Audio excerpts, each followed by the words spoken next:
안녕하세요. 오늘은 스티븐 호안의 뇌의 기막힌 발견, 요약본을 좀 살펴볼까 하는데요. 당신의 뇌와 마음에 숨겨진 때로는 정말 기이하기까지 한 그런 연결고리들 함께 파헤쳐 보겠습니다. 네, 이 뇌 기능의 작은 이상이요.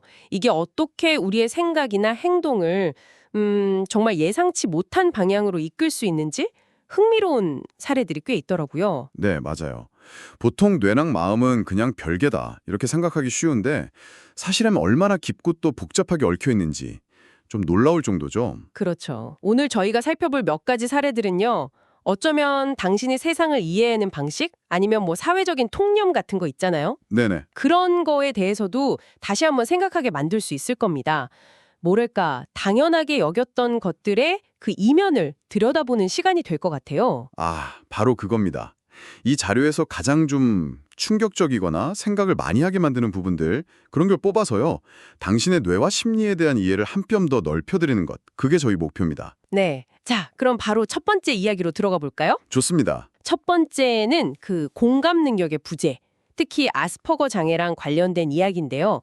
책에서 보면 타인의 감정을 느끼거나 상상하는 데 좀 어려움을 겪는 경우를 다루거든요. 네, 그렇죠. 근데 71세 여자친구를 상습적으로 폭행했는데도 죄책감이 전혀 없었던 그 21세 존의 사례는 정말 충격적이었어요. 이걸 그냥 제 성격 나쁘네 이렇게만 볼 수 있을까요? 바로 그 지점이 사실 핵심인 것 같아요. 이런 행동이 어떤 의도적인 악의가 아니라 어쩌면 뇌 기능의 차이에서 비롯될 수 있다는 거죠. 뇌 기능의 차이요? 네, 그 바론 코헨 박사의 주장이 되게 인상 깊은데요. 일부 범죄자들이 실제로는 아스퍼거 장애를 앓고 있을 수 있다. 그래서 처벌보다는 어쩌면 치료적인 접근이 더 필요할 수 있다. 이렇게 말하거든요. 치료적 접근이라. 단순히 그냥 나쁜 사람 이렇게 낙인 찍기 전에 그 이면에 있을 수 있는 생물학적 요인을 좀 고려해야 한다는 생각. 이게 우리 사회가 어떻게 대응해야 하는지에 대해 좀 근본적인 질문을 던지는 거죠. 듣고 보니까 만약 그 원인이 정말 뇌 기능 차이라면 그럼 사회적 책임이나 처벌 기준을 어떻게 둬야 할지 이건 진짜 어려운 문제겠네요. 맞습니다. 그 경계를 딱 명확하게 나누는 건 현실적으로 매우 복잡하고 어려운 과제죠. 하지만 적어도 이 사례는 우리가 인간 행동을 이해하는 방식을 좀 더 넓혀야 한다는 점은 분명히 보여주는 것 같아요. 네, 그렇군요. 자, 다음 이야기는 이건 정말 기이하면서도 흥미로웠어요. 바로 뱀파이어 전설하고 특정 질병의 연관성인데요. 네, 그 얘기죠. 스스로 뱀파이어라고 주장했던 남자가 있었는데 살해된 후에 부검을 해봤더니 포르피린증이라는 희귀 유전 질환을 앓고 있었다는 거예요. 좀 놀랍지 않나요? 그렇죠. 되게 흥미로운 지점이죠. 데이빗 돌핀 박사의 연구가 바로 그걸 시사하는데요. 포르피린증 같은 희귀 질환이 어쩌면 뱀파이어나 늑대 인간 같은 그런 신화적 존재들의 생물학적인 뿌리가 될 수도 있다. 이렇게 보는 거예요. 생물학적 뿌리요? 네. 예를 들면 질환의 유전적 특징이 물리면 감염된다. 이런 전설이랑 연결될 수도 있고 또 특정 음식, 마늘 같은 거 있잖아요. 마늘, 네. 그 마늘 성분이 증상을 악화시킬 수 있다는 점이 그 마늘이 뱀파이어를 쫓는다는 민간 신앙이랑 또 묘하게 맞아떨어지거든요. 와, 진짜 신기하네요. 심지어 영국의 그 조지 3세 왕이 있잖아요. 그 왕이 겪었던 광기. 역시 포르피린증 때문일 수 있다. 이런 주장도 있고요. 정말요? 네.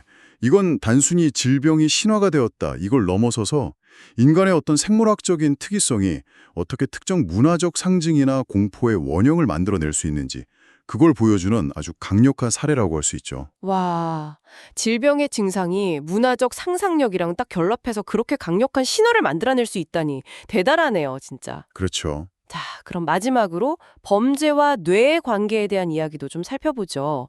이 범죄자의 뇌는 일반인과 정말 다를까요?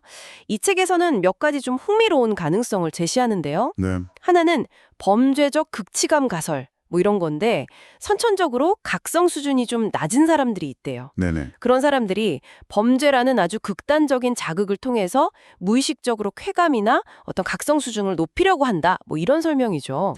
네, 스릴을 추구하는 행동 이런 거랑도 연결 지어 볼 수 있는 가설이고요. 또 다른 주목할 만한 연구는 중금속 노출하고 폭력성의 관계예요. 아, 중금속이요? 네, 맥길 대학 연구를 보면 정신 문제를 보이는 남성 범죄자들 중에서요. 혈중 납이나 카드뮴 농도가 높은 그룹에서 폭력성이 더 두드러졌다 이런 결과가 있거든요. 허. 납이랑 카드뮴이요? 물론 이게 전부는 아니겠죠.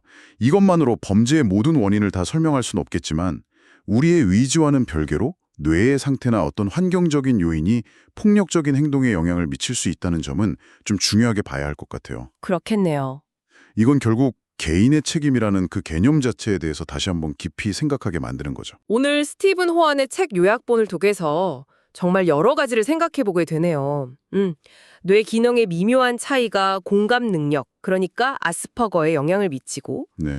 또 특정 질병, 포르피린증 같은 게 문화적 신화, 뱀파이어를 탄생시키고 그렇죠. 심지어 범죄 성향, 뇌의 각성 수준이나 중금속 같은 거랑도 연결될 수 있다. 이런 사실들이 참 놀라웠습니다. 우리 뇌가 우리의 생각과 행동을 얼마나 깊이 지배하는지 새삼 깨닫게 되는 것 같아요. 맞습니다. 오늘 우리가 살펴온 사례들은 정말 뇌와 인간 행동 사이의 그 복잡하고도 매혹적인 관계를 보여주는 그냥 몇 가지 단편일 뿐이에요. 네. 사실 이 책에서는 우리가 미처 다루지 못한 데자뷰 현상이라든가 다양한 공포증의 원인, 기억이 어떻게 작동하는지 훨씬 더 많은 흥미로운 뇌 이야기를 담고 있거든요. 자, 이제 마지막으로 당신께 이런 질문을 한번 던지면서 마무리할까 합니다. 네. 만약에요, 우리의 감정, 행동, 어쩌면 도덕적인 판단까지도요, 이게 상당 부분 뇌의 생물학적 조건에 의해서 결정된다면 우리가 그토록 중요하게 여기는 나라는 존재의 본질, 그리고 자유의지는 과연 무엇일까요? 한 번쯤 깊이 고민해 볼 만한 질문인 것 같습니다.